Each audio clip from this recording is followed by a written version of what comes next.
Welcome to Monster Monday. So tonight I'm going to be tackling Terminator 2 Judgment Day. Yes, I'm going to count this as a monster movie.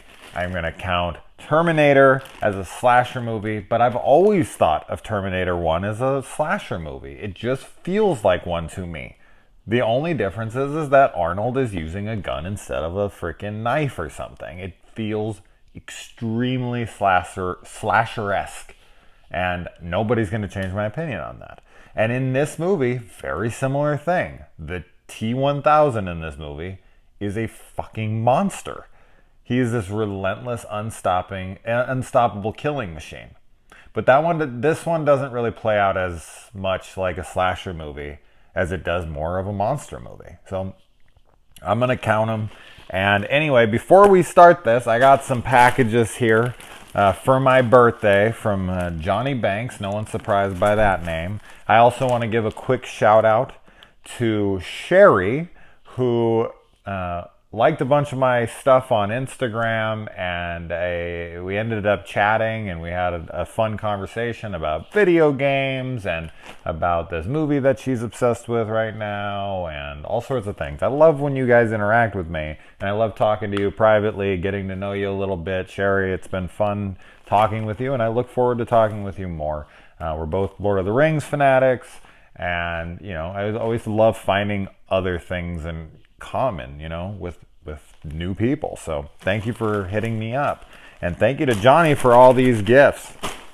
So I appreciate that. And shout out to Brenda as well, who I haven't talked to in a little while, but she also hit me up recently, and I was very happy to hear from her. So as I said, guys, I love hearing from you guys. So please, I know every time I get a message from one of you, it's funny because not always, but a lot of times it'll actually come off like you're talking to me like I'm somebody. And they're like, oh, I don't know if I want to bother him and all this. It's like, just bother me. It's cool. I'm totally normal. I'm try not to be a dick. I like to respond to everyone who supports the channel and wants to have a chat. I mean, that's what I mostly do this for, is to interact with you guys and have fun and talk shit. This isn't my career. This is just a fun thing that I do. That's why I haven't been recording lately, because I haven't been in a fun place in my head. But, talking to you guys always keeps this fun. So, all right, let's move into the gifts. All right, let's go. Okay, so first up, we have got a... Wow. Johnny really pays attention. That's the thing I will say about him above all else, man. Holy shit. Did he have this made? Is that what this is? No, it's a Redbubble. Yeah, this is Redbubble. Do they customize shirts? Because what are the odds that they had a fucking Heavenly Kid shirt? Look how cool this is. You got Lenny. You've got... Oh, my God. I love it, man. I'm such a big Heavenly Kid fan. If you guys haven't seen this, okay, you've got to watch it. One of my favorite 80s comedies, Rafferty, and so good. So this, I don't want to give any spoilers for people who haven't seen it, but one of the best teen comedies ever. Oh, it even says the Heavenly Kid down here at the very bottom, which, as I said, I have to imagine you had this shirt made, that they let you just put on an image on the front of a shirt, which this is trademarked, though, I would expect. So I don't know. It's cool as shit. I don't care. I don't care how you made it happen. I appreciate it. Thank you. Any Heavenly Kid fans out there? I like it. I like it. I really like it, okay? He takes his clothes off of him and makes him naked in the waiting. You guys got to watch it. Fuck, I can quote that movie all day, but I will refrain. All right, next up we got to... Well, let's do the smaller one first, because this is a big boy right here. So this is a movie I can see. And that is... Fortress, starring Rachel Ward, which is freaking hilarious because...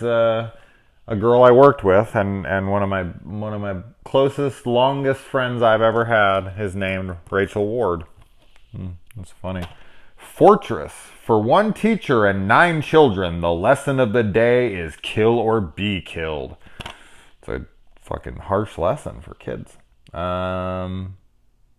Australian Outback. I don't know anything about this movie. This is one cheap ass DVD, so obviously it's fairly unknown. But Johnny says it's good. I'll buy it. Well, I don't have to buy it. You bought it. I'll believe it. I'll watch it. Ever since Stone Cold, I definitely am gonna trust your judgment on like action type flicks. I don't know what the hell that's about, but all right. And this last one here. All right. Let's see. We got some shirts here for sure. Or is it a sweater? Oh, it's a sweater. Oh. So it is an Are You Afraid of the Dark Midnight Society shirt established in 1990. Wow. If you guys didn't see, if for some reason you don't know, I've been reviewing all of the Are You Afraid of the Dark's episodes because I am a huge fan of the show.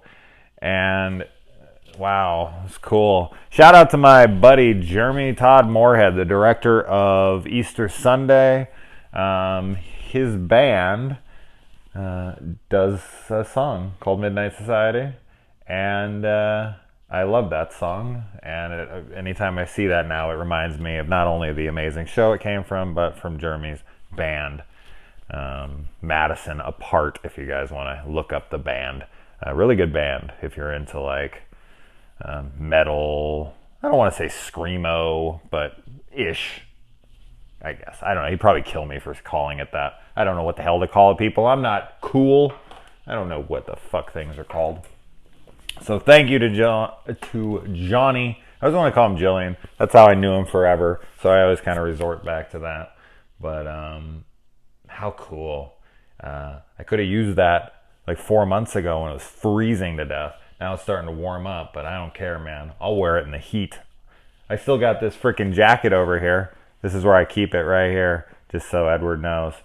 I got my freaking Slumber Party Massacre 2 jacket. So anyways, all right, let's move on. 7 minutes. I'm going to have to timestamp.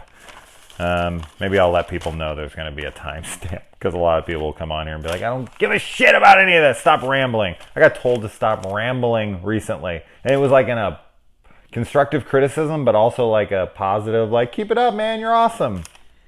Fuck you, okay? Fuck you and your criticisms. Just kidding. All right. Anyway, Terminator 2 Judgment Day. Now, this is a movie that if you were my age, I just turned 37 2 days ago, then this is probably a huge staple of your childhood. I went to see this opening night. As you guys know, I don't have the greatest relationship with my mother, to say the least. But one cool thing that she did do is Terminator 2 was sold out. And she convinced, my mom could convince any dude of any fucking thing. She convinced the people to let us in anyway.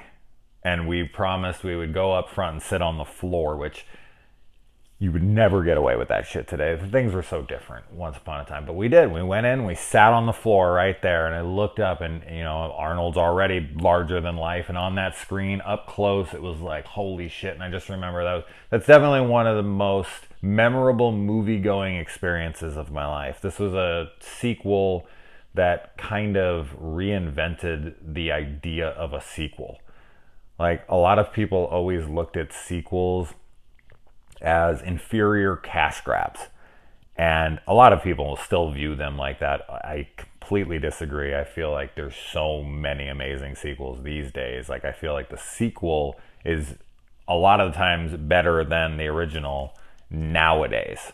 So I think it's kind of turned the tide, especially in like the MCU and stuff, with Captain America's and Thor's and all that stuff. So but yeah, so the theater experience, it was just mind-blowing. And watching it again, the special effects, yeah, they're dated, but man, they hold up well. For 1992, you are talking a long-ass time ago now. I can't believe how well these hold up. They're fantastic, man. They're 27 freaking years old now, and I remember I just was really paying attention, trying to see like how bad things looked, and honestly, like it doesn't look that bad. It looks really good. So incredible stuff here, and so the extended edition is the one I watched, which I think is like a good 30 minutes longer or something. I really prefer this cut, to be honest. There's just a lot of cool added things in it that I dig. So if for some reason you haven't checked out the special edition, a lot of people probably only saw this version, but this is different than the one released theatrically, and I do like it. The opening fight sequence alone between, you know, the Terminators or the Skynet or whatever they want to call these in the future, before when we see Connor up close and he's all scarred up and he's looking out on the battlefield.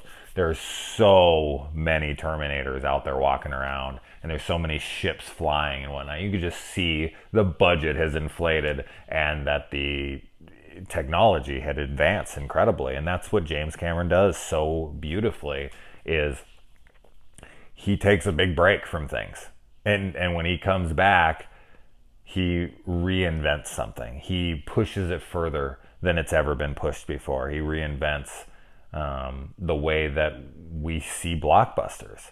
Like his movies or not, I don't care. You can't say that Avatar didn't change things. You can't say that Titanic didn't change things. You can't say that Terminator 2 didn't change things. They did. He just raises the bar every fucking time he makes a movie. Even True Lies. I mean, there's just so much great that comes out of his shit. And Battle Angel, even, it's Alita.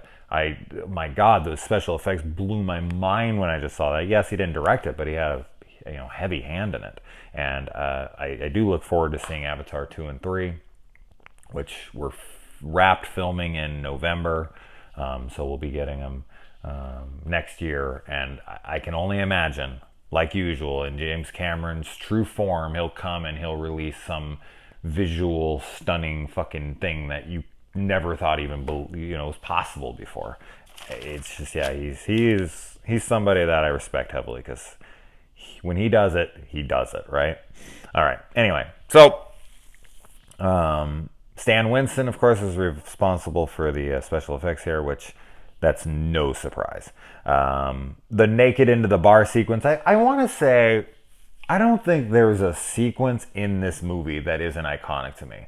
So I want to catch myself before I become too repetitive and just be like, oh my God, this scene, and this scene, and this scene, and that, and then, like, there's gonna be pretty much every fucking sequence in throughout the entire film. It's just memories, like just iconic scene after iconic scene after iconic scene. It's just incredible how many iconic scenes there are, one after the other, after the other, after the other. This shit just is relentless, with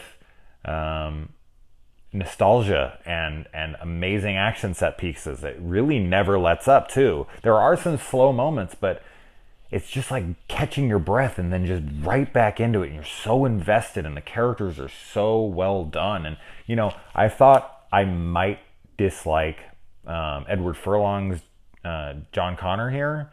I haven't seen it in a little while, and I remember, his voice kind of being a little whiny and this and that, but man, not at all. It didn't bother me at all on this watch. It never ever did. It just, I thought maybe being older, it'd been a while since I've seen it, it'd be like a little harsher on the kid actor and whatnot. Nope, no issues. I thought it was fucking great. I thought he was great. I thought Linda Hamilton's great. Now, speaking of Linda Hamilton, I have to bring this up. I hate to be this person, but it's just true, and I don't care what the fuck anyone says. If Terminator 2 was made today, let's say they made the Terminator, the original 84 one, 7 years ago. Let's 7 years ago. And it was like beloved, and everyone was big on it. And then 7 years later, which, is that how much time is in between? 8 years, something, anyway. Doesn't matter. Like, less than 10. 10 years later or less, Terminator 2 is released. And they make Sarah Connor this buff, gruff, freaking hair in her face, all, muscled out, beating people up, and guns expert and everything. Oh my God, could you imagine the shit you would hear right now? Oh my God, social justice warrior agenda. Stop shoving it down our throat. There were tough women in film well before Captain Marvel or Alita or any of these other fucking movies that you claim to think that, Hollywood's taking over. Stupid, okay? You had Ripley, you had fucking Sarah Connor, you had tons of strong female characters that you just seem to ignore. It frustrates me. There's so many throughout film.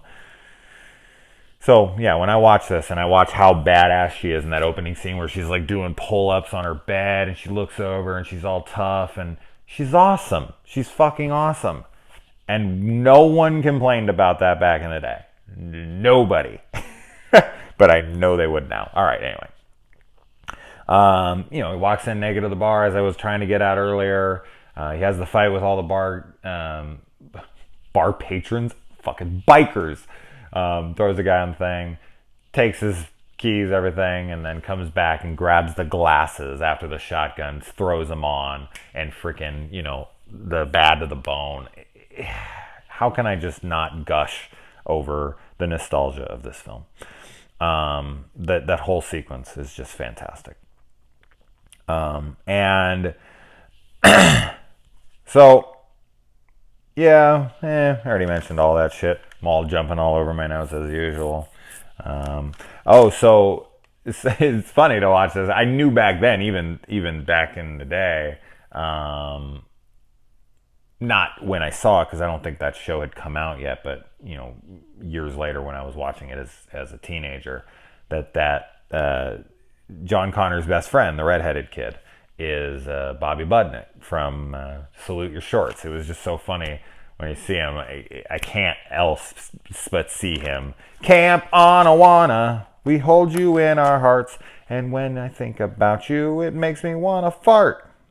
It's I hope we never part. Now get it right or pay the price. Okay, I was a big Salute Your Shorts fan when I was a kid, and I couldn't help myself but sing the whole fucking song. I was trying to stop myself, but I couldn't do it.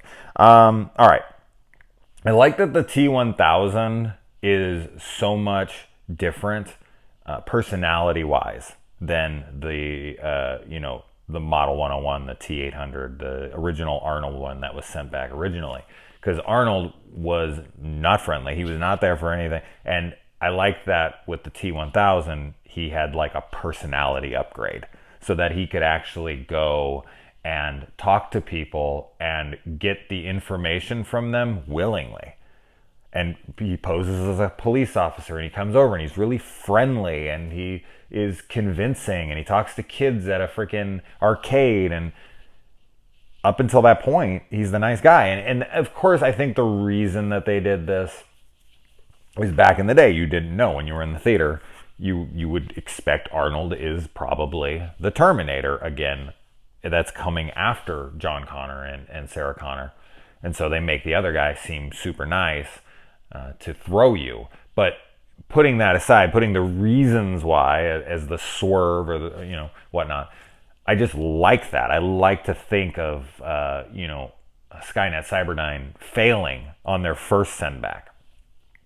I don't know how they sent a second one back and when that took place and whatnot, because they would have had to known it failed, a second later, so they just sent another one through almost instantly, but it wouldn't have been. But the war was over at the end of the first one. I'm kind of hazy on when they sent back the second Terminator, because they send the first Terminator through. I don't know. That's weird. I don't know if that really lines up or not on how that all makes sense. It doesn't matter. You could go crazy thinking about that kind of shit, because you could just send another Terminator back to the same time, and you'd have 2 there or 3 there. Who knows? But as I said, all right. Yeah, they only ever send 1. And one thing I do love, well, there's plenty of things I really like about this, but one of the things that I really love about the extended edition is the Kyle dream that Sarah has, and their love and their romance and whatever. That's something that is just missing from the first film. I love that his pants, the bum's pants, is what he's wearing in her flashback, his dream, or her dream of him. I love that. That's great that they went to that detail, that you can see he's still wearing those really dirty bum pants. So that's serious attention to detail that you barely even notice.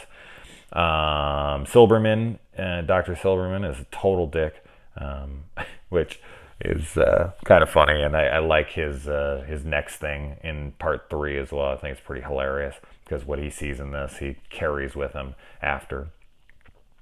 And yeah, I mean, Miles Dyson, he does play off like a good guy at the end, and he does the right thing and whatnot, but I don't know to what extent, because he does talk with this like coffee boy who's like an assistant. I don't know what the hell that guy's doing, but the kid asks him like, where did it come from, whatever, and Miles says, I asked the same question. You know what they told me? Don't ask. So I don't think Miles does have information on what exactly happened and where this thing came from. He just knows that it's there and it's exciting to him. So the cleanup crew, whoever came in and grabbed that arm and grabbed that chip, they're the assholes who let Sarah Connor take the fall and go into this mental institution. Not really. I don't know what they're holding her for exactly. Is she just so mentally unstable? I mean, I know that she was kind of involved, sort of, but not really. I mean, there was no evidence to link her to the crime that I can see. I mean, they had video evidence. They show it in this, that they had surveillance footage of this Terminator coming after her clearly. So, not sure what she's in there for. Probably says in the movie and I missed it, but anyway. Oh, wait. Demolition. Yeah, okay. Now I'm remembering. The fucking John Connor says it. Okay. I watched this a week ago. So, oops. Yeah, that's right. Sorry, kid. Your mom's a nutcase. Going in. Yeah. Now I remember. Okay. Moving on. All right. Yeah. And yeah, I mean, it's crazy because as we kind of talked about earlier, or I talked about earlier, but I talked about this with people in the comment threads of my last video, is that it's wild to think that if, they didn't send the Terminator back after John wouldn't have had to send back Kyle, which then Kyle impregnates his mom to then make John. So it's a self-fulfilling prophecy. If they didn't send back the Terminator, then John would have been born. And, the same thing here, like Cyberdyne and Skynet wouldn't have been created because they reverse engineer the parts off of the Terminator that they find in order to make Cyberdyne, Skynet, whatever, and launch it and, whatnot. So it's all freaking paradoxes. This whole story is a paradox after paradox. It just keeps going. And oh my God, the T-1000, when he's running, he runs so fast, it's terrifying. And the bike, I will say this, one fault of the movie, and I get it, but this was before face replacement. I know James Cameron was like the first one to do that on Titanic. He put like Leo and Kate's faces on the body doubles running down the hallway as the water was coming behind them. So this was like 5 years before that. But the bike doubles for Arnold and freaking little John Connor, little Edward Furlong there are horrible. Especially the one for Edward Furlong. It is clearly a full-grown man. He's a smaller man. He has a smaller stature, but he's fully like a dude. It's pretty fucking funny. When you're looking at him, you're like, oh, and I didn't even watch this in the greatest clarity. I just watched this on my DVD. I need a freaking like 4K copy of this or something, but I can only imagine it looks even more noticeably worse that these stunt doubles are so poorly shot, like the one that Arnold jumping off the thing. It's like so clearly not him, but it doesn't matter. It doesn't take away from the film at all.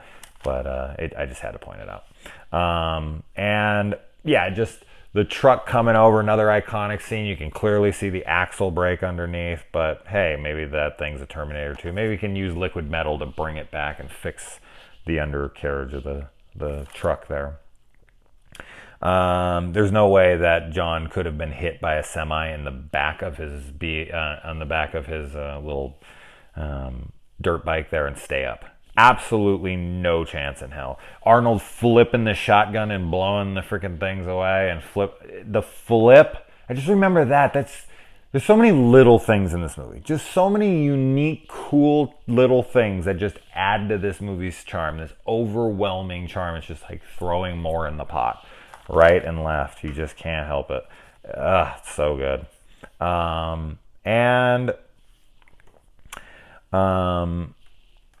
Shit, where am I? Oh, poor Max. What's wrong with Wolfie?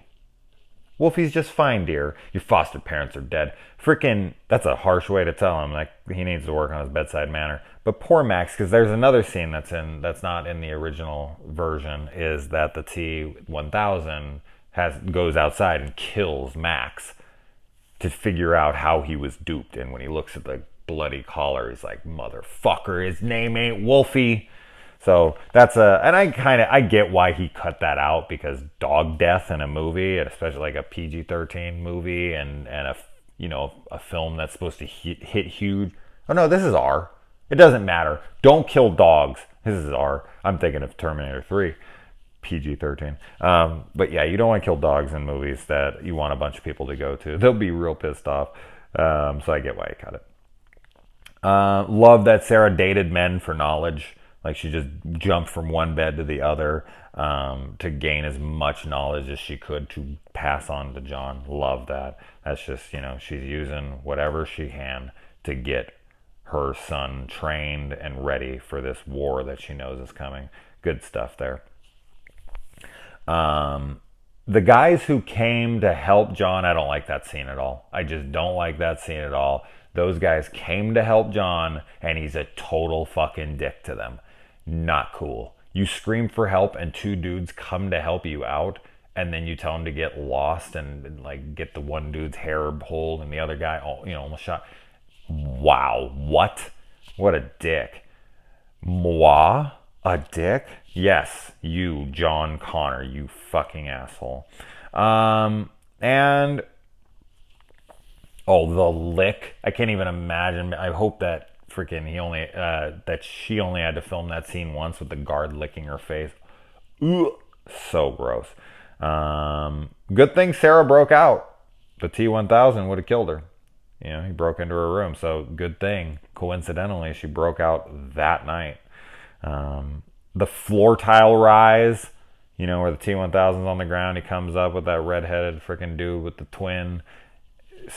Another super iconic scene. Sarah breaks Silberman's arm and then says there's 215 bones in the human body. There's only 206. So did I mishear her? I don't know. And Arnold shooting the guy in the legs. He'll live. Yeah, but he's going to have a limp for life. So you might want to hit him in a different place next time. The knees are, they're pretty tricky with healing.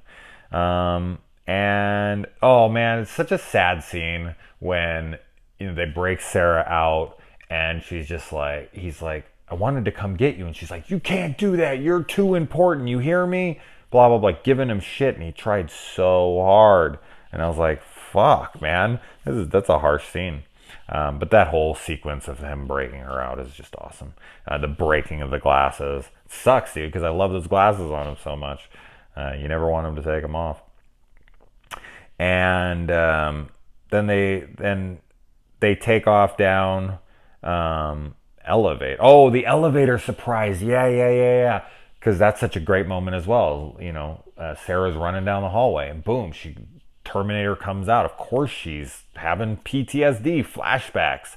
of this fucking Terminator that tried to kill her, this relentless killing machine, and here's this thing coming, and he even says the line that Kyle says to her the first time to gain her trust is the same line he delivers to her, which I have to almost believe he knew to say. Like, I have to believe that John Connor passed down that information. Like, my mom's line from her beloved Kyle Reese was, "Come with me if you want to live." And so he programmed that in there for her to hear that and go, wow, that's too coincidental. It has to be from the future knowing me, whatever. And of course, he's not trying to kill me. In addition, that's going to help. But I don't know. I think a lot of people just think it's a callback, but I actually kind of feel it's a plot point. Like, John did pass on that information. Anyway. And then therapist goes to see patient. Oh, yeah. Imagine being a therapist who's talking to a fucking, a patient, and this patient's telling you all sorts of crazy shit about Terminators and all this, and then you find out this whole time you're an asshole because she was telling you the truth. How much of a head fuck would that be? So then they take off from there and they go, and here's another huge sequence that was deleted and was added back in, is when Sarah takes out, he says that he has a chip that you can take out and reset so that he can learn, because he couldn't learn up until that point, new things, so that he could teach him hasta la vista and all that stuff. And they take it out, and Sarah's about to bash it. She's like this close, and John stops her, and they have this big talk and discussion. He makes this case of like, I'm supposed to be some huge leader, you're gonna have to let trust me at some point. So she goes and she doesn't break it, but she wants to, and then they put it back in. Great sequence. I get that it was cut for time, but it's a really cool freaking special effect. Great stuff there. And a really good conversation between him and his mom. So I'm glad that it's back in here. It was missing for sure.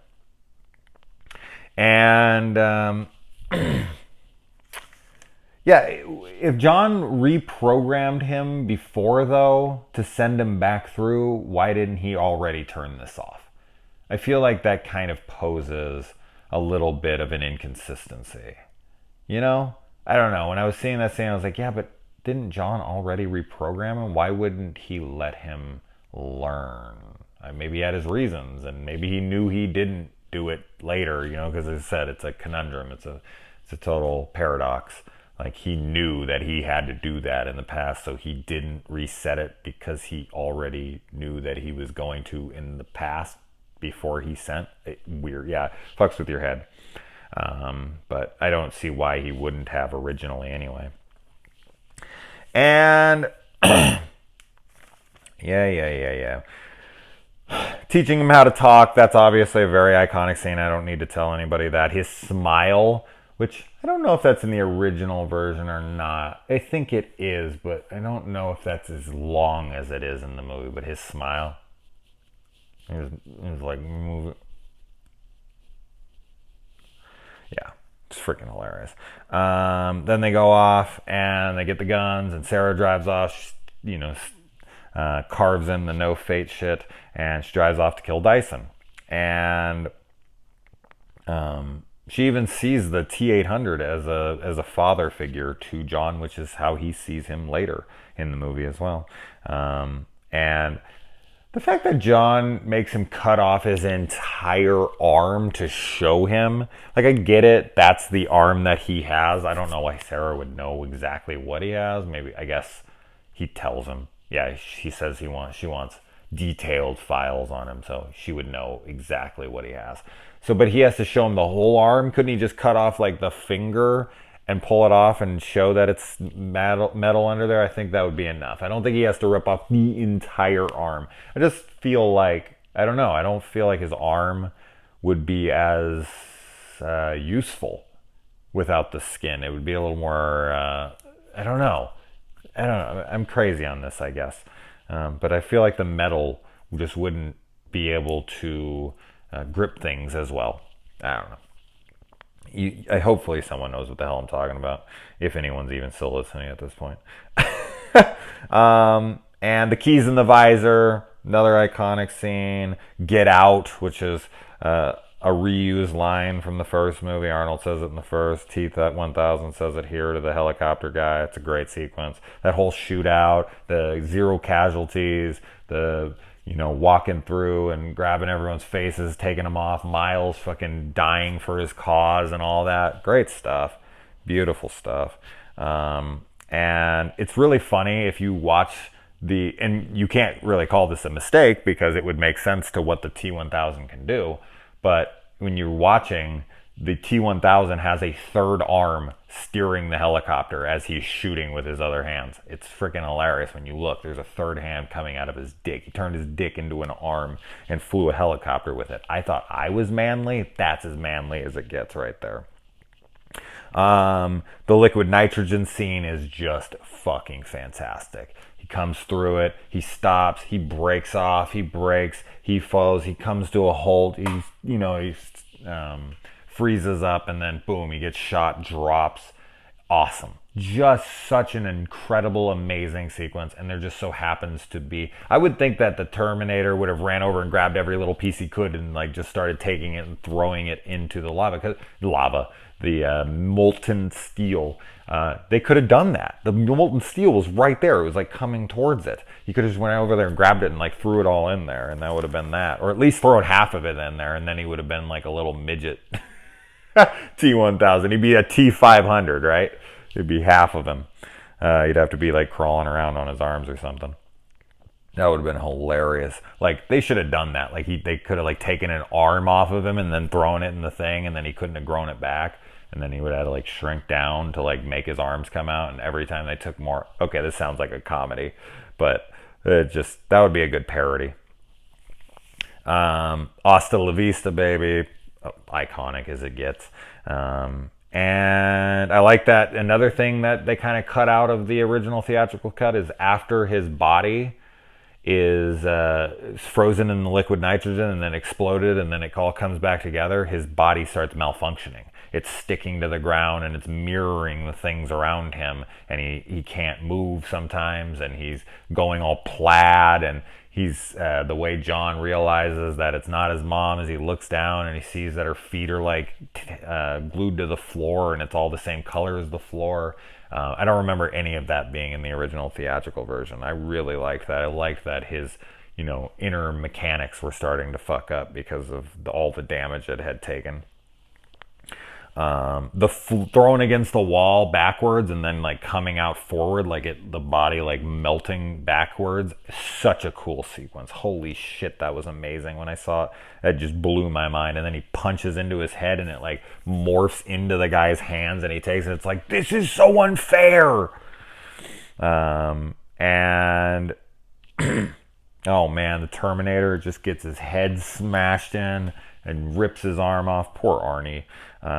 And then, he takes the freaking thing, blows him up. The guy's his head's flailing around, and he falls into the metal.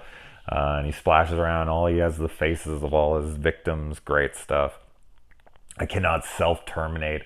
I was a baby in the theater. Holy shit, man. When Arnold disappeared down into that, and he made the thumbs up as he went through, fuck me, I was dead. I was so devastated. I was crying. I was Arnold. I still get emotional every time. I didn't cry, but it was that's fucking terrible. They really had to drill it home. So sad. What an incredible film. What a fucking just an amazing sequel. This was the sequel that defined the sequels. This is the sequel for all sequels to try to match up to in the future. So for some reason, you don't like this movie. I don't know what the hell's wrong with you. But everyone's entitled to their opinion. But anyway, so thanks to Johnny for the gifts, honestly. And, thank you everybody for listening and for supporting the channel and commenting and talking to me in private, Sherry and freaking Brenda and all these amazing people that I've had the pleasure of talking with and getting to know. Thank you guys. Good night.